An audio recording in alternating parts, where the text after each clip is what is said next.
What's up guys? I hope you are doing well. I am Veer, welcome to stellar family. तो कैसे हो दोस्तों? मैं आशा करता हूँ शानदार तरीके से आप लोग अपनी लाइफ को एंजॉय कर रहे हो, अपनी सेहत, फैमिली और पढ़ाई का ध्यान काफी अच्छे से रख रहे हो। आप लोगों ने अगर कभी वोट डाली है तो आप लोगों ने एक बटन देखा होगा जो ईवीएम के ऊपर होता है, जिसको बोलते हैं नोटा बटन। इसको बोलते हैं नन ऑफ द अबोव, यानी कि जितने भी कैंडिडेट यहाँ पर जो नॉमिनेशन के साथ में है, जो कि वोट डालने के लिए यहाँ पर जिनका सिंबल लगा हुआ है, उसके सामने आप लोगों को कोई भी कैंडिडेट पसंद नहीं आता है तो आप लोग नोटा का बटन दबा सकते थे।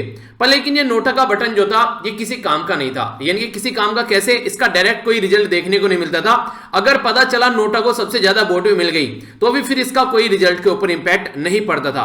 पर लेकिन फिलहाल अभी यहां पर एक नई बात निकल कर आ रही है कि क्या ऐसा होना चाहिए। तो यहां पर अभी सुप्रीम कोर्ट के द्वारा पूछा गया है सेंटर से और हमारी कंट्री का जो इलेक्शन कमीशन ऑफ इंडिया उससे, कि अगर नोटा को यहां पर सबसे ज्यादा वोट मिल जाती है किसी भी कैंडिडेट से ज्यादा, तो क्या यहां पर री इलेक्शन होने चाहिए। तो इसके बारे में आप लोगों की क्या राय है? यानी कि जितने भी कैंडिडेट नॉमिनेट होकर आए हैं उनमें से आप लोगों को एक भी पसंद नहीं आया, तो इसका मतलब यह कि फिर से री नॉमिनेशन होना चाहिए और फिर से यहां पर इलेक्शन होने चाहिए। तो इसी के बारे में यहां पर यह बात निकल कर आ रही है।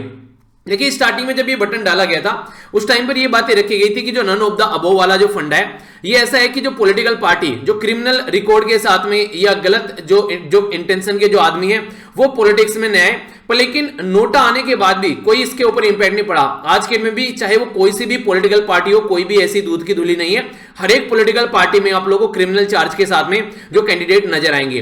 तो इसके साथ में आखिर इसका सॉल्यूशन क्या निकाला जाए?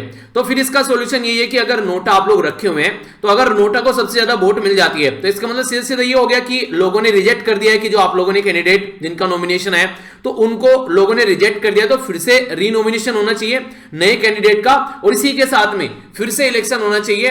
तो ये यहां पर अभी बात पूछी गई है हमारी कंट्री में जो सुप्रीम कोर्ट है उससे, सेंटर और इलेक्शन कमीशन ऑफ इंडिया से। तो आप लोगों की क्या राय है इसमें, यस या फिर नो? आप लोग इसके बारे में क्या सोचते हैं कि ऐसा होना चाहिए या फिर नहीं होना चाहिए? तो आप लोग अपनी राय बताइएगा। ओके, नेक्स्ट यहां पर जो एक काफी लंबा केस चला हुआ है, कई दिनों से आप लोगों ने देखा होगा इसके बारे में, जोमेटो का केस चल रहा है यहां पर। तो यहां पर अभी पहले तो यहां पर इस लड़की की बात सुनी सबने कि यहां पर इस लड़की के इस जो जोमेटो गया था इसने यहां पर चोट लगा दी, यानी कि इसको यहां पर हथापाई हुई जो भी, और उसको चोट लग गई। इसने एक ट्विटर पर वीडियो डाला और वो वायरल हो गया। अब यहां पर इनके द्वारा वो वीडियो जो है वो डिलीट कर लिया गया, क्योंकि जब यहां पर एक्सप्लेनेशन आया जोमेटो गाय की साइड से तो यहां पर अब दोनों कंडीशन जो है वो सामने निकल कर आ रही है। तो पुलिस ने अब मॉडल को भी बुक कर लिया यहां पर, क्योंकि इनके द्वारा बताया गया कि जो कुछ रीजन की वजह से ये ऑर्डर थोड़ा लेट लेकर पहुंचे, तो उसके चलते जो सिचुएशन यहां पर देखने को मिली, उनके द्वारा गाली गलौज की गई। इवन इनको यहां पर स्लीपर से भी मारा इस लड़की ने, यहां पर जो जोमेटो का ये लड़का था। तो कई सारी ऐसी सिचुएशन देखने को मिली। तो देखिए, अगर आज की डेट में आप लोग देखते हैं कि घर पर बैठकर ऑनलाइन आप लोग आसानी से सामान मंगा सकते हैं, पर लेकिन यहां पर जो पर्टिकुलर पर्सन होता है वो किस तरीके की कंडीशन से जूझता हुआ, चाहे बारिश हो रखी है, चाहे कोई ट्रैफिक है, चाहे कोई रोड टूटी है, वो घर तक सामान को लेकर आता है। और सारी चीजें ऑनलाइन ये बेसिकली नोट भी की जाती हैं। आप लोगों ने देखा होगा कि उसका टेम्परेचर भी दिखता है कि पर्टिकुलर पर्सन का टेम्परेचर इतना है, ये पर्टिकुलर पर्सन आ रहा है, इसका रिकॉर्ड ऐसा है कि यहां पर खाना देने का। तो नॉर्मली रियरली कोई ऐसा केस देखने को मिलेगा जिसमें पर्टिकुलर जो पर्सन जो डिलीवरी बॉय है वो कुछ उल्टी सीधी हरकतें करेगा। मैक्सिमम नॉर्मली अगर आप लोग देखोगे तो जिसको खाना देने आ रहा है, यानी कि जो पर्टिकुलर जो कस्टमर है वही ऐसी हरकतें करता हुआ नजर आता है। अब ये केस आगे चल रहा है तो इसमें देखते हैं आगे क्या बातें निकल कर आती हैं। आप लोगों ने अब तक इसके बारे में जो भी बातें सुनी है, आप लोगों को क्या लग रहा है कौन गलत है यहां पर, ये लड़की या फिर ये लड़का? यानी कि इनमें से कौन से यहां पर, अगर लड़की गर्ल है तो जो जी लिखना और बी लिखना, अगर बॉय यानी कि जो लड़का गलत है। आप लोगों को क्या लगता है इनमें से कौन गलत है? अगर आप लोगों से इसकी राय थोड़ी पूछी जाए। चलिए, जो भी है सही नहीं है चीजें, बेसिकली जो सर्विस प्रोवाइड कराते हैं उनके साथ में थोड़ा सा तो एक ठीक ठाक ट्रीटमेंट होना चाहिए। ओके, आगे बात करते हैं। यहां पर ये हमारी कंट्री में काफी एक बड़ी विडंबना देखने को मिल रही है कि 60% ये करीब ओबीसी एससी जो पोस्ट है वो खाली पड़ी हुई है, जो आईएम्स है। हमारी कंट्री में जो हायर इंस्टीट्यूशन है जैसे कि आईआईटीज हो गया, आईएम्स हो गया, तो उसके बारे में यहां पर बात बताई गई है। तो अगर आप लोग मोटे मोटे तौर पर देखोगे तो जो 42 जो सेंट्रल यूनिवर्सिटी है उसमें 39 पोस्ट एससी की, ये 42 पोस्ट एसटी की और 52% पोस्ट जो है यहां पर ओबीसी की आज के डेट में यहां पर खाली पड़ी हुई है। तो सिचुएशन समझ सकते हैं। जो यहां पर अगर अलग अलग इनको निकालेंगे तो यहां पर आप लोग देखते हैं संस्कृत सेंट्रल यूनिवर्सिटी के बारे में बात की जा रही है, इग्नू के बारे में, आईआईटी जो आईएम है, आईआईएससीआर जो है, आईआईएससी जो है, टोटल मिलाकर जो सीट निकली हुई है तो एससी की 38, एसटी की जो है यहाँ पर 43 और वैसे यहाँ पर जो 52। तो काफी लार्ज स्केल पर जो पोस्ट हैं ये खाली पड़ी हुई हैं। कई सारे ऐसे एरिया आप लोगों को देखने को मिलेंगे। तो ये सिचुएशन क्या चल रही है, इसको कैसे इंप्रूव किया जाए, क्योंकि अभी आप लोगों ने देखा टीचर की जब बात करते हैं तो टीचर से रिलेटेड जो फैकल्टी वाली पोस्ट है ये भी यहाँ पर अभी खाली देखने को मिली। तो वैसे तो हम लोग नेशनल एजुकेशन पॉलिसी लेकर आ रहे हैं, अपनी कंट्री का जो एजुकेशन सिस्टम इंप्रूव करना चाह रहे हैं, पर लेकिन बच्चों के रिलेटेड भी और टीचर्स के रिलेटेड भी जो पोस्ट खाली पड़ी है तो उसका क्या किया जाए। तो इसके बारे में कुछ यहाँ पर सॉल्यूशन निकालना पड़ेगा, वरना कैसे काम चलेगा इस तरीके से। जो इतने हायर इंस्टीट्यूशन है हमारी कंट्री में इस क्वालिटी के, तो वहां पर भी अगर चीजें खाली चल रही हैं तो ठीक है। नॉर्मली अगर आप लोग बात करें जो यूनियन टेरिटरी होती है उसको यूनियन की टेरिटरी बोलते हैं, यानी कि सेंटर के अंदर वो आती है। तो सेंटर के अंदर आती है तो सेंटर को कोई नुमाइंदा होगा वहां पर, या तो लेफ्टिनेंट गवर्नर होगा या इसी के साथ में कोई इसी के इक्विवेलेंट एडमिनिस्ट्रेटर वगैरह आप लोगों को देखने को मिलेंगे। तो अभी अगर बात करें यहाँ पर हमारी कंट्री में टोटल मिला के 2 यूनियन टेरिटरी ऐसी हैं जहां पर चीफ मिनिस्टर देखने को आप लोग को मिलते हैं। एक तो हो गई यहाँ पर पौंडीचेरी और दूसरी होगी दिल्ली। तीसरी जो यूनियन टेरिटरी है वो है जम्मू एंड कश्मीर। अभी वहां पर इलेक्शन नहीं हुए, अगर इलेक्शन हो जाएंगे तो 3 यूनियन टेरिटरी हमारी कंट्री में ऐसी हो जाएगी जहां पर खुद के चीफ मिनिस्टर हैं। पर लेकिन कंडीशन ये रहती है क्या ये इंडिपेंडेंटली काम कर पाते हैं। कई बार रस्साकसी आप लोगों ने देखी होगी दिल्ली के बीच में, और जो एलजी होते हैं इनके लेफ्टिनेंट गवर्नर होते हैं। इसी तरीके से पौंडीचेरी में अभी आप लोगों ने पूरा एक महाभारत देखा किस तरीके से क्या गया कंडीशन नहीं। यहाँ पर किरण बेदी जी जो यहाँ पर एलजी थी, उसके चलते सिचुएशन देखने को मिलती है कि सेंटर जो है वो पावरफुल बॉडी रहता है और कंट्रोल करने की कोशिश करते हैं जो यहाँ पर किसी पर्टिकुलर यूनियन टेरिटरी के अंदर जो पॉलिटिकल अथॉरिटी होती है उसको, जो जनता के द्वारा चुनी गई अथॉरिटी होती है। तो अभी यहाँ पर ये न्यूज में इसलिए है कि हमारी कंट्री में अभी रिसेंटली अगर बात करें यूनियन टेरिटरी से रिलेटेड एक एक्ट है जो कि 1991 का एक्ट है, उसके अंदर अमेंडमेंट करके जो एलजी से रिलेटेड जो पावर है उसको यहां पर चेंज करने की कोशिश की जा रही है। तो अगर ये चेंज हो जाती है तो यहां पर ये मानना है जो दिल्ली गवर्नमेंट है कि यहां पर ये काफी गलत होगा, और एक तरीके से जो दिल्ली की जो इलेक्टेड गवर्नमेंट है उसके हाथ से पावर और ज्यादा छीनने की कोशिश की जा रही है। इवन कांग्रेस के द्वारा तो यहां पर बोल दिया गया कि ब्लैक डे देखने को मिलेगा यहां पर अगर ऐसा कुछ होता है, यानी कि सारी पावर जो है मैक्सिमम एलजी के अगर हाथ में जाती है तो सिचुएशन काफी ज्यादा खराब होती है यहां पर नजर आएगी। अगर यूनियन टेरिटरी के बारे में आप लोग बात करें यहां पर, तो यहां पर 1991 में जो आर्टिकल थे यहां पर 393 ए ये कॉन्स्टिट्यूशन अमेंडमेंट करके इंसर्ट किया गया था इसमें, ताकि सिचुएशन जो है वो यहां पर हमारी कंट्री में जो यूनियन टेरिटरी जो दिल्ली है उसके लिए यहां पर बेसिकली प्रॉपर एडमिनिस्ट्रेशन को लाया जा सके। देखिए आज की डेट में अगर आप लोग देखिए, अगर इस तरीके से आप लोगों ने सुप्रीम कोर्ट के केस के बारे में थोड़ा सुना होगा कि सुप्रीम कोर्ट भी ये कहता है कि इलेक्टेड गवर्नमेंट के हाथ में ज्यादा पावर है क्योंकि जनता के द्वारा इलेक्टेड की गई है। पर लेकिन कहीं ना कहीं लूप होल रह जाते हैं, जिसके चलते उन लूप होल का फायदा उठाकर जो इलेक्टेड गवर्नमेंट है उसको ढंग से काम नहीं करने दिया जाता है। तो कई बार ऐसी कंडीशन देखने को मिलती है। तो देखते हैं पास होने के बाद में क्या कंडीशन बनती है। सिचुएशन जो है वो अप टू द मार्क नहीं अगर देखा जाए तो, क्योंकि ये सिचुएशन और ज्यादा खराब करेगा जो यहाँ पर रिलेशन होता है। एक तरीके से बोलते नहीं कि हाँ यूनियन टेरिटरी है चलिए बना तो दी, पर लेकिन क्या इंडिपेंडेंटली काम कर पा रही है, तो उसके बारे में कई सारी ऐसी बातें निकल कर आती है। ठीक है, नेक्स्ट यहाँ पर बात की जा रही है हमारी कंट्री के द्वारा एयर बबल बनाने की। एयर बबल क्या है, बेसिकली एयर बबल आप लोगों को देखने को मिलेगा कोविड-19 के चलते हर एक कंट्री के बीच में जो फ्लाइट है उसको कैंसिल कर दिया गया। अब फ्लाइट तो आप लोगों ने कैंसिल कर दी, अब आप लोग किस तरीके से एक दूसरे कंट्री के साथ में आगे रिलेशन को लेकर चलेंगे। तो कुछ लिमिटेड टाइम के लिए लिमिटेड फ्रेमवर्क में जो एयर फ्लाइट स्टार्ट की जाती है पर्टिकुलर लिमिटेड पर्पस के लिए, तो इसको एयर बबल कहते हैं। तो कई सारी कंट्री के साथ में एयर बबल है आज के में, तो ये काफी लार्ज स्केल पर काफी एक यूजफुल टूल की तरीके से इसको यूज किया जा रहा है। नेक्स्ट यहां पर बात की जा रही है डीजल पेट्रोल के बारे में। डीजल और पेट्रोल को बोला गया कि जीएसटी के अंदर लाने का भी कोई भी प्रपोजल नहीं है। जीएसटी बोलते हैं गुड्स एंड सर्विस टैक्स। यही एक मेन रीजन है जिसके चलते अलग अलग राज्य में आप लोगों को डीजल और पेट्रोल के प्राइस जो है वो अलग अलग देखने को मिलते हैं। अगर जीएसटी के अंदर ये आ जाएगा तो हर एक राज्य में डीजल और पेट्रोल के प्राइस जो है वो एक जैसे देखने को मिलेंगे।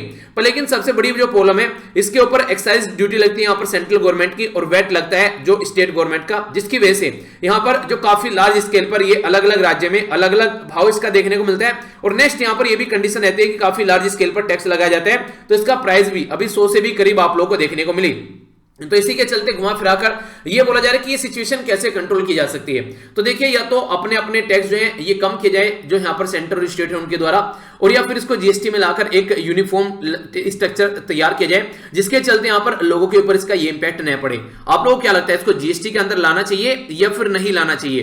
तो ये भी एक काफी बड़ा मुद्दा यहाँ पर देखने को मिलता है। एक काफी इंटरेस्टिंग चीज है हमारी कंट्री के द्वारा ये अभी बोला जा रहा है कि कि 33% जो आम इंपोर्ट किए जाते थे वो कम हो गए हैं। यानी कि हमारी कंट्री जो है वो स्वदेशी के ऊपर काम कर रही है आज के में, यानी कि आत्मनिर्भर भारत में यहाँ पर जो बेसिकली प्रोसीजर चल रहा है उसका यहाँ पर ये एक इंपैक्ट देखने को मिल रहा है। नॉर्मली पहले क्या होता था, नॉर्मली हम लोग काफी लार्ज स्केल पर बाहर से जो सामान खरीद कर लेकर आते थे, एक टाइम तो ऐसा था हम लोग टॉप पर थे, पर लेकिन अब हम लोग सेकंड नंबर पर चल रहे हैं। तो देखते हैं कब हम लोग घटकर और नीचे यहाँ पर आएंगे ताकि बाहर से जो इंपोर्ट किया जाता है सामान वो काफी कम हो जाए और सारा सामान जो है वो हम लोग अपनी ही कंट्री में बनाने लगे।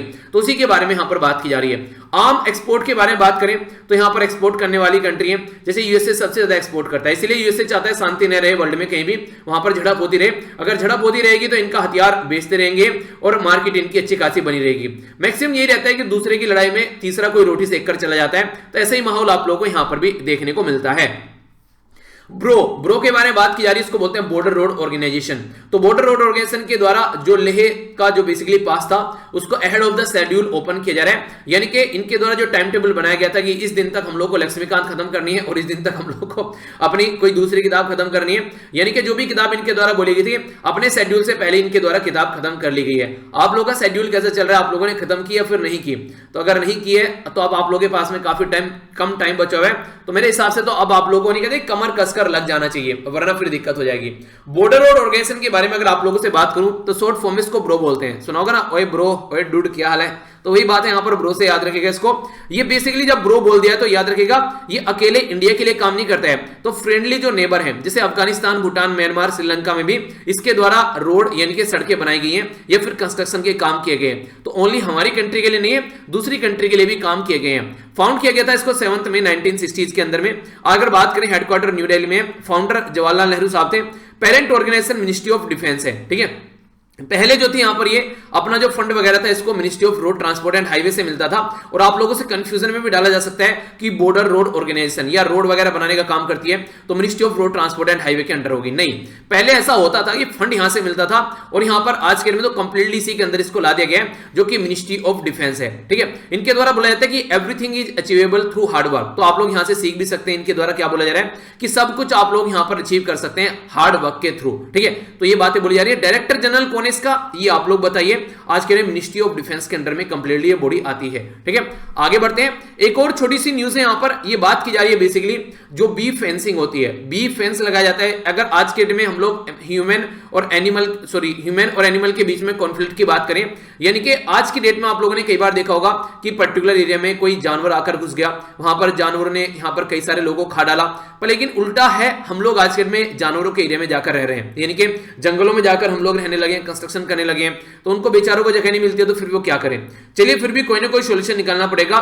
तो REHAB, अगर आप लोगों से पूछे रिहैब क्या है यहां पर, ये तो इसको बोलते हैं रिड्यूसिंग एलिफेंट और ह्यूमन, जो बेसिकली एलिफेंट और ह्यूमन जो अटैक्स हैं यूजिंग बीज, यानी कि जो मधुमक्खियां हैं उनको यूज करके जो एलिफेंट यानी कि हाथी और जो ह्यूमन है उनके बीच में जो दिक्कतें आ रही है उसको खत्म करना, ये इसका बेसिक पर्पज है। तो इसको रिहैब के नाम से इसको जाना जा रहा है। तो ये किसके द्वारा इंप्लीमेंट किया जा रहा है हमारी कंट्री में, तो khadi and village industry commission, जिसको KVIC आप लोग बोलते हैं, ये इंप्लीमेंट करने वाली बॉडी है। KVIC हमारी कंट्री में एक ऐसी बॉडी है जो कि गांव वाले एरिया में, खासकर अगर आप लोग बात करें, जैसे कि जो हमारी कंट्री में जो गांव वाला एरिया है उसमें कुछ ऐसे अगर कोई प्रोडक्ट निकाल कर आ रहे हैं, जैसे कि विलेज इंडस्ट्री वगैरह हो गई या खादी वगैरह हो गई, उसको सपोर्ट करने का काम करता है। 1956 में फाउंड किया गया था और 1957 में यहां पर जो KVIC है इसको आज के में आप लोग khadi and village industry commission बोलते हैं। इससे पहले ये बोर्ड बोला करते थे, khadi and village industry board, पर लेकिन आज के में इसका नाम कमीशन कर दिया गया है। तो ये ministry of micro small and medium enterprise के अंडर में आती है। चेयरपर्सन कौन है इसका, ये आप लोगों को बताना है, ठीक है। तो बेसिक इंफॉर्मेशन है, डायरेक्ट कई बार क्वेश्चन आप लोगों से पूछ ले आते हैं, तो कंफ्यूजन नहीं होना चाहिए, माइंड में अगर क्लैरिटी रहेगी तो लंबे समय तक आप लोग इनका आंसर दे पाएंगे, और कोई भी कंफ्यूजन रहता है तो कमेंट बॉक्स में भी आप लोग बता सकते हैं। तो ये तो हो गया एक ओवरव्यू जो आज की छोटी छोटी मगर मोटी बातें थी। आइए अब एडिटोरियल की ओर चलेंगे। इससे पहले आप लोगों के सामने यहां पर है क्रांच आइलैंड, जाकर मैप में नहीं हारेगा कहां पर ये लोकेटेड है। बाकी ये 2 वीडियो आप लोगों को देखने को मिलती है डेली, इनको आप लोग एंजॉय कर सकते हैं। आज मॉर्निंग में काफी सारे बच्चे उठे, काफी अच्छा लगा। जैसे जैसे मौसम और ज्यादा गर्म हो रहा है तो सुबह सुबह उठने वालों की तादाद जो है बढ़ती जा रही है। इसी तरीके से आप लोगों को लगे रहना है। अच्छा लगता है जब आप लोग साथ में उठकर मॉर्निंग में इस तरीके से अपने अच्छे से दिन को स्टार्ट करते हैं, और खुद भी आप लोग कॉन्फिडेंट फील करेंगे। यार आप लोगों ने फील की होगी ये चीजें, अगर टाइमली आप लोग उठकर अपना दिन स्टार्ट करते हैं तो सारा काम आप लोग अच्छे से कर पाते हैं, ठीक है। आज के आर्टिकल है, कई सारे इंटरेस्टिंग आर्टिकल आप लोगों को देखने को मिलेंगे, क्या क्या बातें की जा रही है तो उसके बारे में हम लोग जानेंगे बेसिकली। अगर बात करूं यहां पर आज, फिर यहां पर कल हम लोगों ने डिस्कस किया था क्वाड के बारे में बात की जा रही है, ये वाला आर्टिकल काफी इंपॉर्टेंट है। पोस्को के बारे में बात की जा रही है, जो चाइल्ड सेक्सुअल एब्यूज के बारे में बात कर रहे हैं। और हम लोगों ने यहां पर अगर बात करें, एक मॉर्निंग में डे इंपॉर्टेंट था, वो डिस्कस किया था जो नेशनल इम्यूनाइजेशन प्रोग्राम के बारे में, वैक्सीन से रिलेटेड। तो ये तीनों आर्टिकल तो काफी इंपॉर्टेंट है, इनको मैं डिटेल में डिस्कस करूंगा। बाकी अगर लेफ्ट साइड वाले पेज पर आप लोग देखेंगे, ये मैक्सिमम यहां पर बात कर रहा है इलेक्शन के बारे में। ये वाले तीनों आर्टिकल जो हैं, जो आज के में हमारी कंट्री में इलेक्शन देखने को मिल रहे हैं, मेनली केरला के इलेक्शन के ऊपर फोकस किया जा रहा है। मतलब घुमा फिरा के ये तीनों आर्टिकल जो है वो इलेक्शन के बारे में है, कहां पर क्या मुद्दे चल रहे हैं, किस तरीके से किन किन मुद्दों पर फोकस लोकल एरिया में दिया जा सकता है। तो ये एग्जाम के पॉइंट ऑफ से कोई ज्यादा इंपॉर्टेंट ही आप लोग को देखने को नहीं मिलेंगे। हाँ, ये वाला आर्टिकल इंपॉर्टेंट है काफी, इसको हम लोग डिस्कस करेंगे। तो 4 आर्टिकल काफी डिटेल में मैं डिस्कस करने वाला हूं। ये आर्टिकल जो है इसमें, क्योंकि आगे भी आप लोगों को देखने को मिलेगा ऐसे कई सारे आर्टिकल आएंगे, तो इनसे आप लोग बच सकते हैं, टाइम वेस्ट करने की जरूरत नहीं है। क्योंकि इलेक्शन के जो मुद्दे रहते हैं बेसिकली लोकल एरिया के, जैसे इलेक्शन हो जाएगा तो वहां पर फिर चीजें अलग तरीके से आप लोगों को देखने को मिलेगी। तो ये ऐसा होता है कि लोकल एरिया की पॉलिटिक्स के बारे में, क्योंकि न्यूज़पेपर जो होता है वो आप लोगों के लिए नहीं है, न्यूज़पेपर सबके लिए होता है ओनली, ठीक है, ऐसा नहीं कि पढ़ाई के लिए बना हुआ है। तो लोकल एरिया में लोगों को जागरूक करने के लिए भी आर्टिकल लिखे जाते हैं, ताकि वहां पर जो वोट है वो जागरूक लोग जो है जागरूक तरीके से अपनी वोट डाल सकें, ठीक है। यहां पर अभी बात करेंगे इसके कार्टून के बारे में, और ये है डेटा पॉइंट। कार्टून काफी इंटरेस्टिंग है जो आप लोगों को देखने को मिल रहा है। बात की जा रही है यहां पर किसके बारे में, टीडीपी के बारे में, तेलुगु देशम पार्टी। असेंबली का जब इलेक्शन होता है यहां पर तेलुगु देशम पार्टी की जो एक साइकिल का पहिया निकल गया, यहां पर ऐसा बोल सकते हैं कि कहानी खराब हो गई, क्योंकि इनकी पार्टी बहुत शानदार तरीके से हारी। अब म्युनिसिपैलिटी जो पोल हुए उसमें यहां पर इनका दूसरा पहिया भी निकल गया। तो ये दिखाने की कोशिश की जा रही है। तो 40 से 50 शब्द में आप लोग यहां पर लिख सकते हैं, काफी अच्छे से आप लोग इसको एक्सप्लेन कर सकते हैं। एक तरीके से लिखने की कोशिश कीजिएगा, ट्राई कीजिएगा, ट्राई करने में कुछ नहीं जा रहा है, ठीक है। अगर आगे बात करें, यहां पर बात की जा रही है सीरिया के अंदर जो कॉन्फ्लिक्ट चल रहा है, ये आज से नहीं है, काफी लंबे समय से यहां पर कॉन्फ्लिक्ट चल रहा है, और कैजुअलिटी जो हो चुकी है यहां पर, लाखों लोग अब तक यहां पर मारे जा चुके हैं। अगर बात की जाए यहां पर सबसे ज्यादा जो पीक पर यहां पर पहुंचा, तो लगभग 2014 में काफी ज्यादा पीक पर यहां पर सीरिया के अंदर ये कॉन्फ्लिक्ट पहुंचा।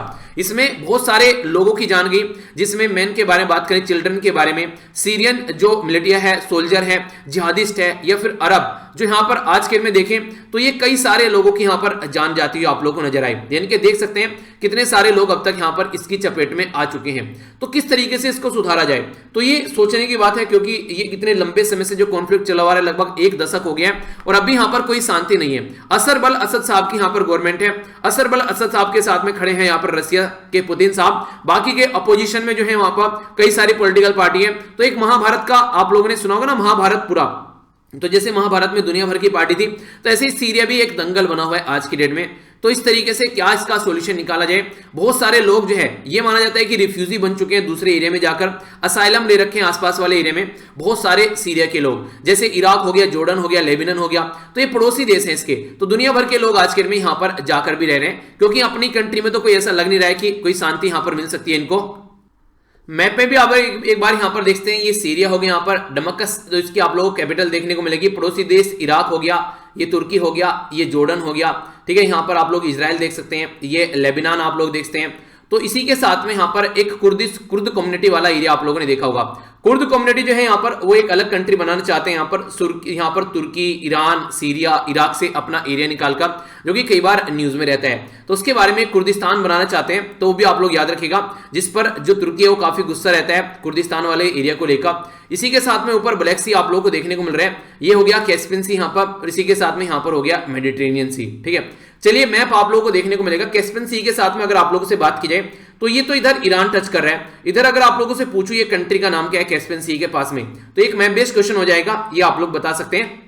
बाकी जो यहां पर अगर बात की जाए, ये तो हालांकि मैंने आप लोगों से पूछ लिया था इसके बारे में, ये पर्टिकुलर ये एरिया यहां पर आप लोगों को मैप में देखने को मिला है, ब्लैक सी के जस्ट ऊपर, ठीक है। इसको क्या बोलेंगे आप लोग, ये किस नाम से जाना जाता है? तो ये 2 मैप बेस्ड क्वेश्चन है जो कि आप लोग अटेम्प्ट कर सकते हैं। इस तरीके से अगर अटेम्प्ट करेंगे तो लंबे समय तक आप लोग याद रख पाएंगे, क्योंकि अगर एक बार आप लोग जाकर इसको सर्च करेंगे तो आसपास वाली चीजें भी देखेंगे, तो आंखों में लंबे समय तक चीजें छप जाती हैं फिर। और लास्ट वाला जो पैरा है यहां पर सीरिया का जो ट्रेड है इंटरनेशनल, उसके बारे में बात की जा रही है, घटकर काफी लो लेवल पर आ चुका है आज के दिन में। अगर सीरिया के एक्सपोर्ट और इंपोर्ट के बारे में बात करते हैं, एक्सपोर्ट और इंपोर्ट तब होता है जब नॉर्मल चीजें होती हैं, सब चलती रहती है दुनियादारी। आज के दिन में कंडीशन इतनी ज्यादा खराब चल रही है, कहां एक्सपोर्ट होगा और कौन सा इंपोर्ट होगा, तो इसके बारे में कहा जाना बिल्कुल भी एक तरीके से सही नहीं होगा, ठीक है। तो ये कुछ बातें थी जिसके बारे में आप लोग आइडिया रखिएगा। आइए आगे चलते हैं। जो यहाँ पर ये आर्टिकल है, काफी प्यारा आर्टिकल है, थोड़ा सा डिटेल में इसको डिस्कस करेंगे। इसको समझने के लिए आप लोगों को समझना पड़ेगा कि हमारी कंट्री का सिस्टम क्या है। हमारी कंट्री का 3 टायर सिस्टम आप लोगों को देखने को मिलेगा। ऊपर सेंट्रल गवर्नमेंट हो गई, फिर नीचे स्टेट गवर्नमेंट और फिर लोकल गवर्नमेंट। लोकल गवर्नमेंट हमारी कंट्री में स्टार्टिंग से नहीं थी, ये 73rd और 74th कॉन्स्टिट्यूशन अमेंडमेंट किया गया हमारी कंट्री में। उसके चलते पंचायत और म्युनिसिपैलिटी हमारी कंट्री में बनाएगी। तो जो पंचायत है वो तो गांव वाले एरिया में आप लोगों को देखने को मिलेगी। ये भी 3 लेवल पर होती है, डिस्ट्रिक्ट पंचायत, इंटरमीडिएटरी रहती है और फिर विलेज पंचायत। इसी तरीके से म्युनिसिपल कॉर्पोरेशन रहता है, म्युनिसिपल काउंसिल रहती है और नगर पंचायत रहती है। तो ये सारी चीजें जो हमारी कंट्री में देखने को मिलती हैं, इसमें आप लोगों को देखने को मिलेगी एक इंटरेस्टिंग बात कि जो सेंट्रल और स्टेट के जो इलेक्शन होते हैं उसके लिए हमारी कंट्री में election commission of India, election commission of India के हाथ में पावर दे रखी है कि आप लोग को इलेक्शन कंडक्ट कराने हैं। और काफी इंपॉर्टेंट आर्टिकल जो याद भी आप लोग रखते हैं जो है 324 आर्टिकल। 324 आर्टिकल यहां पर इनको पावर देता है कि ताकि ये फ्री एंड फेयर शानदार तरीके से इलेक्शन कंडक्ट करा सके। पर लेकिन जब बात करें लोकल बॉडी के बारे में, जैसे म्युनिसिपैलिटी हो गया या फिर पंचायती राज सिस्टम हो गया, इनके इलेक्शन की जब बात आती है तो ये पावर दे रखी है स्टेट गवर्नमेंट के हाथ में, क्योंकि स्टेट गवर्नमेंट जो है उसके अंडर में यहां पर ये बॉडी आती है। और स्टेट गवर्नमेंट जो है यहां पर वो स्टार्टिंग में तो यहां पर इनको पावर देने के लिए बिल्कुल भी आतुर नहीं थे। बाद में चलकर देखिए हमारी कंट्री में क्वेश्चन आप लोगों से पूछा जा सकता है कि क्या स्टार्टिंग से ही म्युनिसिपैलिटी और पंचायती राज सिस्टम है? नहीं, इसको बाद में लाया गया 73rd और 74th कॉन्स्टिट्यूशन अमेंडमेंट यानी कि संविधान में संशोधन करके। वरना स्टेट गवर्नमेंट नहीं चाह रही थी कि उनकी पावर जो है डाइल्यूट की जाए, यानी कि उनकी पावर जो है वो दूसरे किसी लोगों को दी जाए, यानी कि ये अपने ही हाथ में सारी पावर रखना चाह रहे थे। तो इसके चलते कंडीशन देखने को मिलती है। वैसे तो संविधान में संशोधन करके हम लोगों ने यहां पर म्युनिसिपैलिटी और पंचायत के बारे में चीजें रख दी हैं, पर लेकिन रियलिटी अगर ग्राउंड लेवल पर आप लोग जाकर चेक करोगे तो वो अभी भी कंप्लीटली डिफरेंट है। वो क्या है? वो ये है कि यहां पर आज के में इनके द्वारा जो स्टेट के इलेक्शन कमीशन रहते हैं वो ढंग से अपॉइंट नहीं किए जाते हैं, अपने नुमाइंदे यहां पर अपॉइंट किए जाते हैं और वो यहां पर जो अपॉइंट किए जाते हैं वो फ्री एंड फेयर इलेक्शन देखने को नहीं मिलते हैं। तो बहुत सारी ऐसी दिक्कतें निकल कर आती हैं। तो इसी के बारे में यहां पर ये पूरा आर्टिकल है जो कि हम लोग डिटेल में डिस्कस करने वाले हैं। आप लोगों के सामने क्वेश्चन है कि डिस्कस करना है आप लोगों को कि किस तरीके से अगर लोकल बॉडी को एम्पावर किया जाता है तो कैसे गुड गवर्नेंस में ये फायदा पहुंचा सकती है। इसके बारे में आप लोगों को आई क्वेश्चन डिस्कस करना है। ठीक है, कई सारे बच्चे काफी अच्छे काफी प्यारे आंसर लिख रहे हैं। टेलीग्राम पर भी जाकर आंसर लिख सकते हैं आप लोग, फेसबुक पर भी जाकर आंसर लिख सकते हैं। पता है प्रीलिम्स पास में आ रहा है, पर लेकिन आंसर प्रैक्टिस आप लोग कंटिन्यूअसली करते रहिए। कम से कम 2 महीने पहले तक तो आप लोग करते ही रहिए, क्योंकि जब तक आप लोग अपना अच्छा आंसर पकड़ नहीं कर पाएंगे। अब देखिए at the end of the day आप लोगों को देखने को मिलेगा कि घुमा फिरा कर कुछ भी हो चाहे आप लोग का जो फाइनल जो मार्क्स आएंगे वो आंसर राइटिंग के ऊपर ही आएंगे। ठीक है, क्योंकि प्रीलिम्स जस्ट क्वालिफाइंग है, तो इसलिए उसको आप लोग कंटिन्यू रखना है। मैं ये नहीं कह रहा हूं कि प्रीलिम्स पे फोकस नहीं देना है, प्रीलिम्स पे भी फोकस देना है, क्योंकि प्रीलिम्स पे फोकस नहीं देंगे तो आंसर राइटिंग तक पहुंचेंगे कैसे। तो इसलिए फोकस दोनों जगह एक बैलेंस होना चाहिए। पर लेकिन अगर आप लोगों ने आंसर राइटिंग भी नहीं की तो प्रीलिम्स क्लियर करने का भी कोई फायदा नहीं होगा। ठीक है, तो इसलिए एक बैलेंस अप्रोच लेकर आप लोगों को चलनी है। ठीक है, आगे बात करते हैं यहां पर इसके बारे में। तो ये क्वेश्चन अटेम्प्ट कीजिएगा जो फर्स्ट टाइम आज के दिन में पहली बार वीडियो देख रहे हैं, वो डायरेक्ट क्वेश्चन लिखने की जरूरत नहीं है। पहले आप लोग समझिए, थोड़ा बेस बनाइए अपना, एकदम आंसर राइटिंग की कोशिश मत कीजिए। आंसर राइटिंग स्टार्ट कैसे करनी है चेक कर लीजिएगा, इसके ऊपर वीडियो बना रखी है पूरी डिटेल में, तो उसको आप लोग समझ सकते हैं। एक दूसरे का आंसर रिव्यू जरूर किया कीजिए। कई सारे बच्चे काफी अच्छा आंसर लिख रहे हैं और अभी मेंस का भी रिजल्ट आने वाला है, उसमें भी आप लोगों को देखने को मिलेगा किस तरीके से क्या क्या सिलेक्शन देखने को मिल रहा है। तो इसलिए अपना बिल्कुल अच्छे से प्रैक्टिस करते रहिए। सुप्रीम कोर्ट के बारे में बात करें तो चाहता है कि जो स्टेट के इलेक्शन कमीशन है वो इंडिपेंडेंट रहे यहां पर और प्रॉपर वे में इलेक्शन को कंडक्ट कराएं, पर लेकिन ऐसा देखने को नहीं मिल रहा है। तो इसके चलते सुप्रीम कोर्ट के द्वारा कुछ बातें बोली गई हैं। पहले तो आप लोग ये जानिए बातें कहां से निकल कर आई हैं। बातें जो निकल कर आई है, गोवा की गवर्नमेंट ने क्या किया, अभी गोवा की गवर्नमेंट ने जो लॉ सेक्रेटरी थे उनको ये बोल दिया कि यार लॉ सेक्रेटरी तो तुम हुई हो देश उसके राज्य के अंदर, आप लोग एडिशनल चार्ज ले लो स्टेट का इलेक्शन कमीशन जो है उसका। यानी कि ये एक तरीके से संविधान की मजाक बना दी।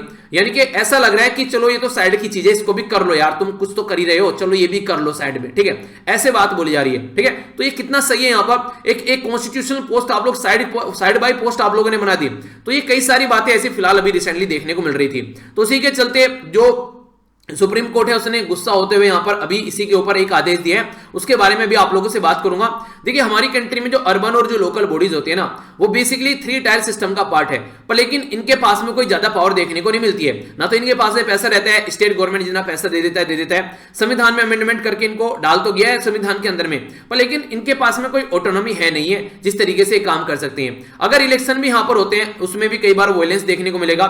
जो डिलिमिटेशन किया था वो भी ढंग से नहीं किया था कि कितने लोग जो है वो पर्टिकुलर किस कैंडिडेट के अंदर में आएंगे। नॉर्मली डिलिमिटेशन रहता है कि एक रिप्रेजेंटेशन अच्छी देखने को मिले, इक्वल जो रिप्रेजेंटेशन देखने को मिले सबकी, पर लेकिन ऐसा नहीं होता है। रिजर्वेशन जो होता है वार्ड के अंदर उसको भी ढंग से इंप्लीमेंट नहीं किया जाता है, तो कई सारी ऐसी प्रॉब्लम देखने को मिलती है। तो स्टेट का जो इलेक्शन कमीशन है वो ऑथोरिटी है, यहाँ पर इसको इंडिपेंडेंट और ऑटोनोमस बनाना चाहिए ताकि ये ढंग से काम कर सके। और स्टेट में होता क्या है बेसिकली, वो जो सीनियर ब्यूरोक्रेट होते हैं, जो उनके चहीते जो आईएएस ऑफिसर होते हैं बेसिकली, या फिर कोई डिपार्टमेंट के अंदर, तो उनको क्या करते हैं, उनको यहाँ पर ये पोस्ट थमा देते हैं, यानी कि एक तरीके से अपने हिसाब से काम चलाते हैं। इंडिपेंडेंट पोस्ट नहीं है, जैसे कंट्री के अंदर इलेक्शन कमीशन ऑफ इंडिया है वो इंडिपेंडेंट पोस्ट है। तो सेक्रेटरी जो है यहाँ पर, जो गोवा के अंदर जो यहाँ पर साइड में अभी जो लॉ सेक्रेटरी थे जो उसको पोस्ट दी गई, तो कितने हद तक ये सही है। तो स्टेट का जो इलेक्शन कमीशन है यहाँ पर अगर फ्रीक्वेंटली बात करें तो ये पक्षपातपूर्ण बिहेवियर आप लोगों को देखने को मिलेगा। अगर बात करें डिलिमिटेशन के वोट के बारे में या फिर रोटेशन की बात की जाती है, रिजर्वेशन अब की बार वुमेन को मिलना चाहिए, शेड्यूल कास्ट को मिलना चाहिए, तो वार्ड का जो इलेक्शन होता है तो उसको भी ढंग से इंप्लीमेंट नहीं करते हैं। और सबसे बड़ी बात यहाँ पर यह है, जो कि अभी यहाँ पर आप लोगों ने देखा होगा, जब जो सेंटर का जो इलेक्शन कमीशन ऑफ इंडिया है उसके द्वारा डेट अनाउंस की गई, तो यहाँ पर कई सारे फेज में इलेक्शन देखने को मिले, खासकर वेस्ट बंगाल में। तो ममता बनर्जी जी के द्वारा यहाँ पर उसको एक तरीके से रिकॉग्नाइज भी किया गया, बोला गया कि सेंटर के हिसाब से इलेक्शन का शेड्यूल बनाया गया, आखिर एक फेज में इलेक्शन क्यों नहीं हो सकते राज्य के अंदर। तो कई सारी ऐसी बातें देखने को मिलती हैं। तो यहाँ पर नॉर्मली स्टेट के अंदर ये बड़ी प्रॉब्लम निकल कर आती है कि जब भी कोई डेट फिक्स की जाती है तो स्टेट गवर्नमेंट जो है उसको अपने हिसाब से डेट फिक्स कराती है, तो कंट्रोवर्शियल जो चीजें यहाँ पर कई बार देखने को मिलती है। तो अपोजिशन जो है वो इसके बारे में कई बार बात भी करती है कि पूरा जो स्टेट का इलेक्शन कमीशन है वो कहीं ना कहीं इसके हिसाब से काम करते हैं। कहने के लिए यहाँ पर कॉन्स्टिट्यूशनल पोस्ट है, इंडिपेंडेंट कहने के लिए है, पर लेकिन रियलिटी में इसके गले में पट्टा डाला रहता है स्टेट गवर्नमेंट का, तो इसलिए सही तरीके से काम नहीं हो पाता है। जो जनरलाइज जो अगर आप लोग बात करेंगे यहाँ पर आज के दिन में अगर बात करें यहाँ पर, तो ये ऐसा नहीं कि जनरलाइज फॉर्म है सभी स्टेट में आप लोगों को देखने को मिलेगी, पर मैक्सिमम स्टेट में यहाँ पर ये देखने को मिलती है। तो सुप्रीम कोर्ट ने जो डिक्लेयर किया यहाँ पर कि इलेक्शन कमीशन जो है स्टेट के अंदर में यहाँ पर, ठीक है, उसको कंप्लीटली इंडिपेंडेंट होना चाहिए, और एक तरीके से यहाँ पर ऐसा नहीं है कि आप लोग उसको इस तरीके से इंटरफेयर कर अपने हिसाब से यूज करेंगे। तो इसी के चलते जो एक्स्ट्रा ऑर्डिनरी पावर है हमारी कंट्री में सुप्रीम कोर्ट के हाथ में, तो ये आर्टिकल 142 के तहत यहाँ पर निकल कर आती है। तो सुप्रीम कोर्ट ने बोला है कि यहाँ पर जो बेसिकली जो भी सारे फिलहाल आज की डेट में जो स्टेट के इलेक्शन कमीशन है उनको बोला है एक तरीके से कि अपनी पोस्ट जो है वो यहाँ पर साइड में की जाए, यानी कि जो स्टेट के इलेक्शन कमीशन है जो डायरेक्ट कंट्रोल में है उसकी स्टेट के गवर्नमेंट के, तो स्टेप डाउन होने के लिए उनको बोला है ताकि इंडिपेंडेंट रखा जा सके, और जो ब्यूरोक्रेट वगैरह है उनको यहाँ पर इस पोस्ट पर इंप्लीमेंट न किया जाए, इंडिपेंडेंट होना चाहिए बेसिकली। ठीक है, बेसिकली होता क्या है कि यहाँ पर इंडिपेंडेंट ये अपना डिसीजन नहीं दे पाते हैं, उसकी वजह से दिक्कत देखने को मिलती है। तो अगर डेमोक्रेसी ग्राउंड लेवल पर ही नहीं रहेगी तो फिर कैसे काम चलेगा। तो ये अपॉइंटमेंट जो होनी चाहिए ये ट्रूली इंडिपेंडेंट होनी चाहिए। इंडिपेंडेंट अगर अपॉइंटमेंट रहेगी तो ढंग से कंट्रोल रहेगा जो स्टेट के इलेक्शन कमीशन के हाथ में, तो ढंग से इलेक्शन होंगे और एक सही जो हकदार है उस पर्टिकुलर पोस्ट का वो पोस्ट उसको मिलेगी। और डेमोक्रेसी अगर रहेगी तो जो हकदार है वहां पर जो जीत कर आ रहा है वो ढंग से जीत कर आ पाएगा, वरना उसको सप्रेस करने की कोशिश की जाती है। ठीक है, तो कई सारे फंडे हैं जिसके बारे में आप लोग आइडिया रख सकते हैं। नॉर्मली दिक्कतें तो देखने को मिलती हैं स्टेट के अंदर, वो तो आप लोगों ने भी अपने स्टेट के अंदर देखी होगी, तो इसका सॉल्यूशन निकालने की कोशिश करनी चाहिए। ठीक है, तो ये था आर्टिकल जिसके बारे में आप लोग आइडिया रख सकते हैं। आइए अब जो आर्टिकल है यहाँ पर ये है नेशनल वैक्सीनेशन डे के बारे में।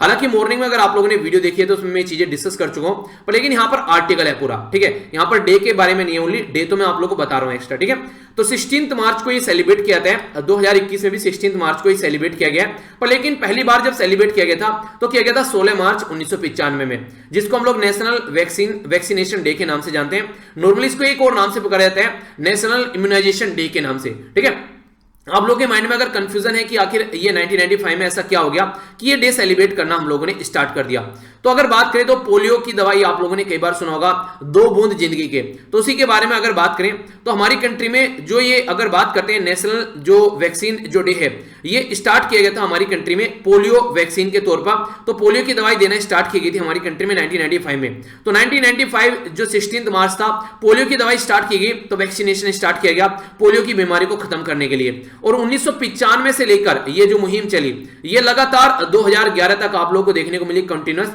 तो इस तरीके से 2011 में आकर लगभग जब 16 साल कंप्लीट हो गए हमारी कंट्री को ये एक ऐसा खिताब मिला कि हम लोगों ने पोलियो से निजात पा ली। 2011 से 3 साल तक लगभग 2014 तक चेक किया जाता है कि कोई और नया केस निकल को तो नहीं आ रहा है। तो वर्ल्ड हेल्थ ऑर्गेनाइजेशन ने चेक किया इसको 3 साल तक यहाँ पर कोई भी नया केस देखने को नहीं मिला, तो हमारी कंट्री को पोलियो से आजादी दे दी। हमारी कंट्री के साथ में 11 और कंट्री थी, जैसे आसपास वाली जैसे अगर बात करें नेपाल हो गया, भूटान हो गया, इस तरीके से कई सारी और कंट्री थी जिसने पोलियो को खत्म कर दिया। तो उसी के चलते यहां पर 16 मार्च से हम लोग नेशनल वैक्सीनेशन डे के रूप में सेलिब्रेट करते हैं। ठीक है, अब यहां पर ये जो आर्टिकल है, आर्टिकल लिखा किसके द्वारा गया है? रमेश पोखरियाल निशंक, जो कि हमारी कंट्री के एजुकेशन मिनिस्टर हैं, उनके द्वारा ये आर्टिकल लिखा गया है। तो उसी के हिसाब से आप लोग सोचेगा किस तरीके से मैक्सिमम जो बातें लिखी जाएंगी। तो कुछ गवर्नमेंट के फेवर में भी आप लोगों को पॉइंट देखने को मिलेंगे, पर लेकिन यहां पर आप लोगों को न्यूट्रल रहना है, एक तरीके से एक अच्छा आंसर आप लोगों को लिखना होता है। तो समझेंगे क्या क्या बातें इनके द्वारा बोली जा रही है। सबसे पहले तो एक इंटरेस्टिंग बात इनके द्वारा जो बोली जा रही है कि अब जो यहां पर इम्यूनाइजेशन का जो प्रोग्राम चलाया जाता है हमारी कंट्री में, कोविड-19 के चलते फिर से एक ऐसी मुहिम हम लोगों को चलानी पड़ेगी जैसे पोलियो के टाइम पर हम लोगों ने चलाई थी। पोलियो हम लोगों ने खत्म कर दिया था 2011 में और पोलियो फ्री इंडिया हो गया था 2014 में। तो इसी के चलते नेशनल वैक्सीनेशन डे हम लोग सेलिब्रेट करते हैं 16 मार्च को। अगर आगे बढ़े तो पेंडेमिक जो आ गया कोविड-19 का, इसके चलते हम लोगों को फिर से कुछ इसी तरीके की मुहिम चलानी पड़ेगी। और हमारी कंट्री के प्राइम मिनिस्टर साहब जो हैं नरेंद्र मोदी जी, उनके द्वारा आत्मनिर्भर भारत अभियान यानी कि सेल्फ रिलायंट इंडिया, ये यहां पर चलाया गया कोविड-19 को ध्यान में रखते हुए। तो इनके द्वारा अपने जो कलीग हैं डॉक्टर हर्षवर्धन साहब, जिनके पास है ministry of health and family welfare, आप लोग एक सेकंड ये ध्यान दीजिएगा एक चीज, यहां पर इनके पास में जो मिनिस्ट्री है, इनके पास में एजुकेशन मिनिस्ट्री है। तो इन्होंने बोला कलीग, क्यों बोला इन्होंने उनको, जो हर्षवर्धन साहब हैं, क्योंकि उनके पास में जो मिनिस्ट्री है तो ये आप लोगों को देखने को मिलेगी हेल्थ एंड फैमिली वेलफेयर। तो इसके चलते इन्होंने यहां पर ये बोला है कि जो मेरे कलीग जो हैं वो हेल्थ के फील्ड में जो काम कर रहे हैं और मैं एजुकेशन के फील्ड में मिलकर काम कर रहा हूं, तो उसी के बारे में इनके द्वारा ये बात बोली जा रही है। ठीक है, तो इसको आप लोग ध्यान से देखिएगा। तो ये बोल रहे हैं कि उनका एक तरीके से अप्रिशिएट कर रहे हैं उनको कि हाँ बहुत अच्छा काम उनके द्वारा किया गया। तो हेल्थ और एजुकेशन दोनों के फील्ड में काम हो रहा है और दोनों मिलकर काम कर रहे हैं कोविड-19 के साथ में लड़ने के। तो हमारी कंट्री हेल्थियर देन बिफोर, यानी कि पहले से भी और ज्यादा हेल्दी देखने को मिलेगी और एक ग्लोबल लीडर निकल कर आएंगे हम लोग पोस्ट कोविड-19 एरा, यानी कि जब कोविड-19 खत्म हो रहा है उसके एरा के बाद में। समझ लेते हैं कैसे आखिर इनके द्वारा ये बातें बोली जा रही हैं। एजुकेशन इंस्टीट्यूशन जो है उन्होंने काफी बड़ा रोल प्ले किया गया है। अब यहां पर जब कोविड-19 के साथ में लड़ने की बात करते हैं, कई सारे आईटी जो हैं उनके द्वारा लो कॉस्ट पोर्टेबल जो वेंटिलेटर बनाया गया, यानी कि जो वेंटिलेटर था वो सस्ता बनाया गया। इसी के साथ में आर्टिफिशियल इंटेलिजेंस पावर्ड जो टेस्ट किट यहां पर देखने को मिली, ड्रोन का यूज किया गया सैनिटाइजेशन करने के लिए, चीप और इफेक्टिव जो पीपीई थी यहां पर, यानी कि जो किट थी यहां पर ये बनाएगी और मास्क वगैरह बनाएगी। ठीक है, तो इस तरीके से कई सारी चीजें यहां पर देखने को मिली। तो इसके चलते कहने का मतलब घुमा फिराकर ये है कि हमारी कंट्री में जो एजुकेशन इंस्टीट्यूशन है उनके द्वारा काफी बड़ा रोल प्ले किया गया, जिसे पर्सनल प्रोटेक्टिव इक्विपमेंट जो यहां पर बनाए गए, कई सारे मास्क बनाए गए, ठीक है, टेस्ट किट बनाएगी, वेंटिलेटर बनाए गए। तो ये सारे किसके द्वारा बनाए गए? हमारी कंट्री में ये आईआईटीज के द्वारा यहां पर बनाए गए। तो इसका मतलब ये कि कोरोना वायरस से लड़ने में हम लोग काफी आगे हैं। यहां पर आईआईटीज हमारे प्रोवाइड कर रहे हैं यहां पर हेल्थ केयर जो फैसिलिटी है प्रॉपर वे में, और इसी के साथ में ये यहां पर जो एक्सपोर्ट कर रहे हैं डिफरेंट कंट्री को भी, यानी कि वासुदेव कुटुंबकम, यानी कि पूरा संसार जो है हमारे एक परिवार के तरीके से, तो वो वाला फंडा भी हम लोग इंप्लीमेंट कर चल रहे हैं। तो इसका मतलब ये हो गया कि आज की डेट में हमारी कंट्री के जो इंस्टीट्यूशन है वो अपना तो फायदा कर ही रहे हैं, दूसरों को भी काफी ज्यादा फायदा यहां पर पहुंचा रहे हैं। और हमारी कंट्री जो है फिलहाल अभी एजुकेशन जिस तरीके से आगे बढ़ी और दवाई के मामले तो फार्मेसी ऑफ द वर्ल्ड बन गई, यानी कि बहुत लार्ज स्केल पर जो सीरम इंस्टीट्यूट ऑफ इंडिया और कई सारे इंस्टीट्यूट सामने निकल कर आए वो दवाई प्रोवाइड करा रहे हैं। तो ये सोचने वाली बात है कि हम लोग सही डायरेक्शन में कितने अच्छे से आगे बढ़ रहे हैं। पोस्ट कोविड एरा के बारे में अगर आप लोग बात करते हैं तो रिसर्च और इनोवेशन पे और ज्यादा फोकस दिया जा रहा है और इसका बहुत बड़ी नींव रखी गई है नेशनल एजुकेशन पॉलिसी 2020 के अंदर। नेशनल एजुकेशन 2020 जो अभी लाई गई हमारी कंट्री की तीसरी नेशनल एजुकेशन पॉलिसी थी। पहली लाई गई थी 1968 में, दूसरी लाई गई थी कब ये आप लोग बताइए, और तीसरी लाई गई अभी 2020 में। 42nd कॉन्स्टिट्यूशन अमेंडमेंट किया गया 1976 के अंदर में, जब एजुकेशन था स्टेट सब्जेक्ट था, अब यहां पर ये कॉन्करेंट सब्जेक्ट में आ गया है। तो ये इंदिरा गांधी जी के द्वारा यहां पर ये ट्रांसफर किया गया। तो एजुकेशन को अच्छे से लेकर चलना है तो रिसर्च और डेवलपमेंट का काम भी उसके अंदर होना चाहिए, तो उसको इंक्लूड किया गया इसके अंदर में, खासकर हायर एजुकेशन के अंदर। तो रिसर्च और इनोवेशन का काम यहां पर किया जा रहा है। कई सारी अगर आप लोग वर्ल्ड की यूनिवर्सिटी के अंदर जाओगे तो वहां पर बड़ा फोकस दिया जाता है इन सब चीजों के ऊपर, रिसर्च एंड डेवलपमेंट के ऊपर। तो जो टेक्नोलॉजिकल डेवलपमेंट है उसके बारे में बात की जा रही है। तो इंटरडिसिप्लिनरी रिसर्च भी आप लोग यहां पर देखने को मिलेगा। तो कई सारे काम यहां पर किए जाते हैं जो कि एक अच्छी डायरेक्शन में हमारी कंट्री के जो बच्चे हैं वो एक आगे चलकर साइंटिस्ट भी निकल कर आएंगे अगर एक अच्छा माहौल ऐसे इंस्टीट्यूशन में देखने को मिलता है। तो जो हायर ग्लोबल स्टैंडर्ड है एजुकेशन का वो भी आगे लेकर चल रहे हैं। तो मल्टी डिसिप्लिनरी एजुकेशन और जो रिसर्च यूनिवर्सिटी है वो भी सामने निकल कर आ रही है। कई सारे जो आईटीज है, आईएम्स है, वो काफी अच्छी स्टडी यहां पर इसके अंदर कर रहे हैं। तो ये एक पॉजिटिव साइड आप लोग यहां पर देखते हैं जो इनके द्वारा दिखाई गई है। नेक्स्ट जो बात की जा रही है कि नेक्स्ट जो एकेडमिक सेशन है 2021-2022, तो नेशनल रिसर्च फाउंडेशन जो है वो स्टेब्लिश किया जाएगा प्रिंसिपल साइंटिफिक एडवाइजर की अध्यक्षता में, जिसके चलते 50,000 करोड़ रुपए खर्च किए जाएंगे, एलोकेट किए जा रहे हैं नेशनल रिसर्च फाउंडेशन के तहत, यानी कि एक तरीके से अच्छा खासा खर्चा यहां पर किया जाएगा। अगर आगे आप लोगों से मैं बात करूं, लार्जेस्ट जो एजुकेशन रिफॉर्म यहां पर अभी आप लोगों को देखने को मिल रहे हैं, तो ये post pandemic all over world में एजुकेशन सिस्टम को चेंज करते हुए लोग नजर आएंगे, क्योंकि काफी सारी कुछ चीजें ठप हो गई। वो नहीं कहते कि बिल्कुल रुक गया था सारा सामान, तो अब कैसे आगे लेकर चलना है इसको, तो उसके बारे में काफी कुछ आप लोगों को देखने को मिलेगा। तो यहां पर इनके द्वारा बोला गया है कि जो डियर सिटीजन है उनको भी जो वैक्सीन ड्राइव है उसको सही से लेकर आगे चलना चाहिए। तो यहां पर स्वर्णिम भारत, एक गोल्डन इंडिया हम लोग मिलकर बना सकते हैं, तो उसके बारे में फोकस देने की बात की गई है। तो रमेश पोखरियाल निशंक साहब के द्वारा काफी अच्छी अच्छी बातें बोली गई हैं, जो कि आप लोग यहां पर आंसर राइटिंग में भी यूज कर सकते हैं। ठीक है, तो ये थी कुछ बातें, आई होप कि आप लोगों ने कुछ इंटरेस्टिंग सीखा होगा। आइए अब आगे चलते हैं, नेक्स्ट यहां पर बात करते हैं क्वाड के बारे में। क्वाड के बारे में मैंने आप लोगों से कल भी डिटेल में डिस्कस किया था, अगर किसी ने नहीं लेक्चर देखा है तो थोड़ा सा ओवरव्यू दे देता हूं। ठीक है, या फिर ऐसा करते हैं, पहले एक छोटा सा आर्टिकल देख लेते हैं, फिर क्वाड के बारे में डिस्कस करूंगा। अगर किसी को लगता है कि उसके मतलब कल जो मैंने डिस्कस किया था, अगर किसी को लगता है कि काफी सारी चीजें रिपीट हो रही हैं और उन्होंने कल अच्छे से सुना था, ठीक है, तो फिर वो उसको क्वाड वाला आर्टिकल रहने दीजिएगा। ठीक है, तो वीडियो के एंड में उसको डिस्कस कर लूंगा, जिससे कि उनको नुकसान ना हो, खासकर जिन्होंने कल बहुत अच्छे से सुन लिया था, क्योंकि वही घुमा फिराकर बातें बोली गई हैं। ठीक है, तो जिसने नहीं सुना है तो उसके लिए फिर से मैं उसको रिपीट कर दूंगा एक बार। ओके, सबसे पहले यहां पर ये आर्टिकल देखिए, पोस्को के बारे में बात कर रहे हैं। पोस्को है क्या, बेसिकली इसको बोलते हैं protection of child from sexual offence, यानी कि जो बच्चे हैं उनको सेक्सुअल ऑफेंस से बचाना है। आप लोगों ने देखा होगा छोटे छोटे बच्चों के साथ भी जो काफी सारे गलत काम किए जाते हैं सोसाइटी के अंदर, तो इसके चलते ये एक्ट यहां पर बनाया गया था 2012 में। इसको बेसिकली अगर कोई ऐसी हरकतें करता है तो उसको रेप के तरीके से देखा जाता है, अगर बच्चे के साथ में कोई ऐसी छेड़खानी की जाती है।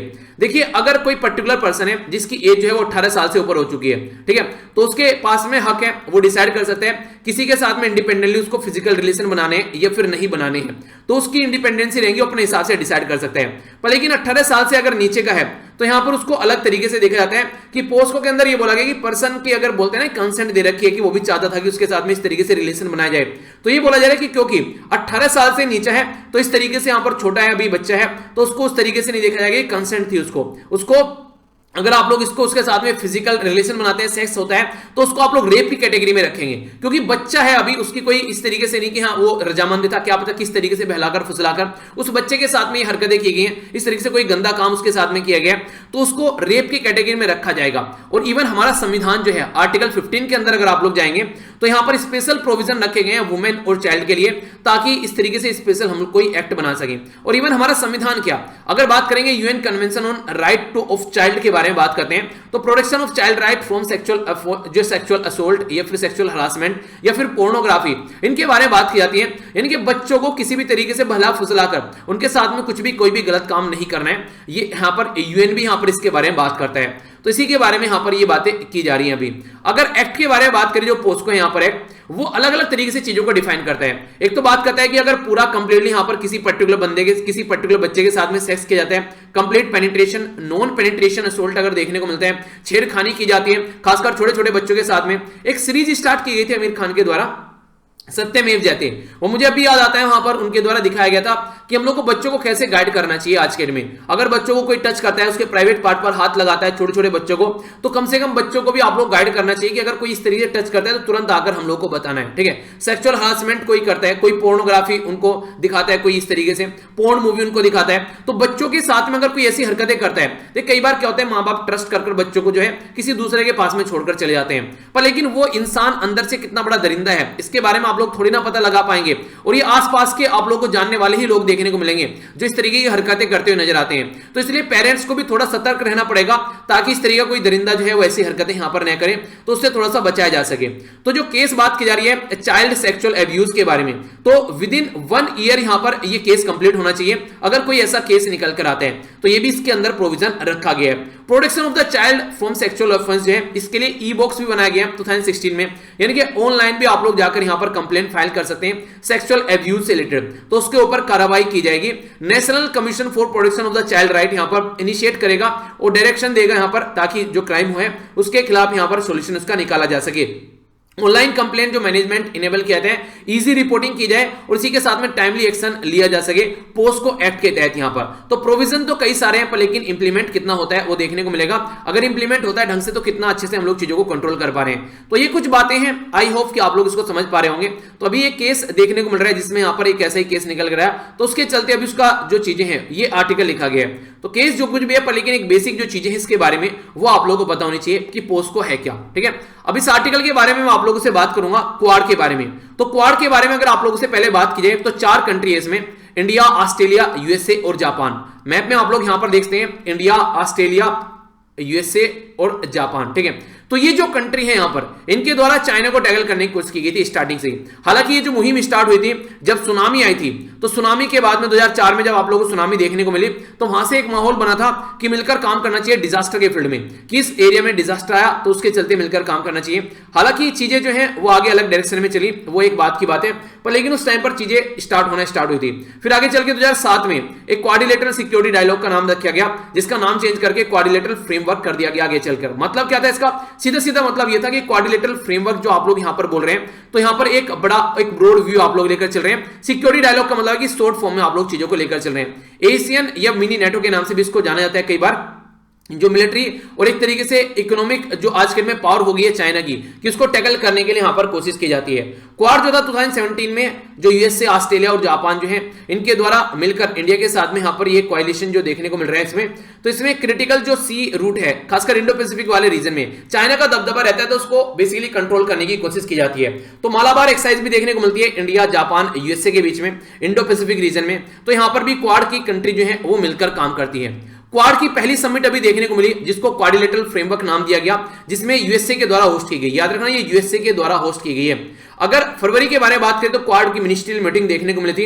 इनके द्वारा बात किया गया था कि इंडो पैसिफिक रीजन में चाइना की हरकतें रोकी जाए और म्यांमार को भी यहां पर बेसिकली जो कंडीशन प्रॉब्लम देखने को मिल रही है उसको टैकल करना है। तो फोकस एरिया रहा है यहां पर कोविड-19, क्लाइमेट चेंज और इमर्जिंग जो टेक्नोलॉजी है कैसे यूज करना है, और बेसिकली फ्री और ओपन रूल और रूट जो इंटरनेशनल ऑर्डर के थ्रू इंडो पैसिफिक रीजन में चलना है। कोई एक कंट्री का दबदबा यहां पर नहीं रहना है। क्वाड के चलते एक वैक्सीन का भी पार्टनरशिप की जा रही है, जिसके चलते फाइनेंस, मैन्युफैक्चरिंग और जो लॉजिस्टिक है ये जापान, यूएसए और ऑस्ट्रेलिया प्रोवाइड कराएंगे। यानी कि इनिशिएट किया गया इंडिया के द्वारा। इंडिया बोल रहा है कि मैं यहां पर दवाई बनाऊंगा, यूएसए की टेक्नोलॉजी होगी, जापान की फंडिंग होगी और ऑस्ट्रेलिया का डिस्ट्रीब्यूशन होगा। तो इस तरीके से 2022 तक हम लोग को अच्छे लेवल पर दवाई प्रोवाइड करानी है। और इसी के साथ में 5G टेक्नोलॉजी हो गया, बायोटेक्नोलॉजी हो गया, इसी के साथ में अगर बात करें दूसरी जो टेक्नोलॉजिकल सप्लाई चेन है उसमें मिलकर काम करना है, और क्लाइमेट चेंज के मुद्दे पर भी हम लोग को काम करना है। तो वैक्सीन मैत्री इनिशिएटिव अगर पूछे किसके द्वारा है तो इंडिया के द्वारा है। तो कोविड के 19 के चलते इसको कंट्रोल करने के लिए इंडिया के द्वारा यहां पर ये सजेस्ट किया गया। ठीक है, तो वैक्सीन मैत्री इनिशिएटिव इंडिया वैक्सीन डिप्लोमेसी के तहत आता है। आगे अगर बात करते हैं, चाइना लेकर काफी टेंशन में रहता है कि मुझे टैकल करने के लिए सारी इकट्ठे हो गए यहां पर। तो आप लोगों ने देखा होगा जो मूवी थी अजय देवगन की मूवी थी ना, वो शायद अरे अजय देवगन की तो थी जिसमें एग्जैक्टली मूवी का नाम माइंड से निकल गया, रहता नहीं उसमें, वो उसको घनी भाई जो रहता है उसको बाद में पकड़ लेते हैं, बोलते हैं कि सारे मिलकर मुझे मारने आ गए, और डीजी और डीआईजी देखना है क्या कर रहे हैं, वो कहता है डीआईजी छुट्टी पर है। ठीक है, तो वाली बात देखने को मिलती है। तो चाइना ये बोल रहा है, उसी तरीके का माहौल यहाँ पर कि चाइना बोला है कि सारे मिलकर मुझे टारगेट कर रहे हैं। कोई कहता है कि ऊपर से फेंक दो, कोई कहता है इसका गला काट दो, कोई कुछ कहता है। तो मूवी का नाम क्या है, याद आ गया? मूवी का नाम बताइए, चलिए मेरे माइंड से निकल गया। तो यहाँ पर अगर बात करें यूएसए और चाइना जो है, हालांकि मिलकर आगे बात करेंगे यहाँ पर अभी आने वाले टाइम में, मार्च के महीने के एंड में ही। तो देखते हैं, बाकी क्वाड जो है वो चाहता है ओपन, इंक्लूसिव और विन विन रिजल्ट देखने को मिले सबके लिए, पीस, स्टेबिलिटी और प्रोस्पेरिटी देखने को मिले। यानी कि ऐसा नहीं है कि अपनी हरकतें कर रहे हैं, तो मिलकर काम करें तब चीजें सही होंगी। ठीक है, उर सिटी के बारे में आप लोगों से बात की थी। उर सिटी जो है यहाँ पर ये सुमेर जो बेसिकली रीजन है, मेसोपोटामिया बोला जाता था बेसिकली इसको, पुराने टाइम में आप लोगों ने देखा होगा। तो मॉडर्न इराक के अंदर आप लोगों को देखने को मिलेगा। यहाँ पर यूरोफ्रेट जो रिवर है यहाँ पर, इसके किनारे पर आप लोगों को ये सिटी नजर आएगी। ठीक है, ए सही है, बी सही है, या फिर दोनों सही है, या फिर कोई सा भी सही नहीं है। यानी कि 1 सही है, 2 सही है, दोनों सही है, या फिर कोई सा भी सही नहीं है। तो सही आंसर आप लोग को बताना है। सही आंसर क्या है इसका? सही आंसर यहाँ पर सी, दोनों की दोनों स्टेटमेंट सही है। तो यहाँ पर जो सुमेर वाला रीजन आप लोग देखते हैं यहाँ पर ये, ठीक है, ये यूरोफ्रेट डिस्प्यूट हो गया, यहाँ पर ये टिग्रिस रिवर हो गया, ठीक है। तो यहाँ पर ये हो गया बेसिकली उर, जिसके बारे में मैंने आप लोगों से बात की। अभी ये रिसेंटली न्यूज में क्यों थी यहाँ पर, क्योंकि जो क्रिश्चियन और मुस्लिम जो कम्युनिटी मिलकर इनके द्वारा शांति बनाए रखने के लिए काफी बड़ी मीटिंग यहाँ पर देखने को मिली, जिसके चलते न्यूज में थी।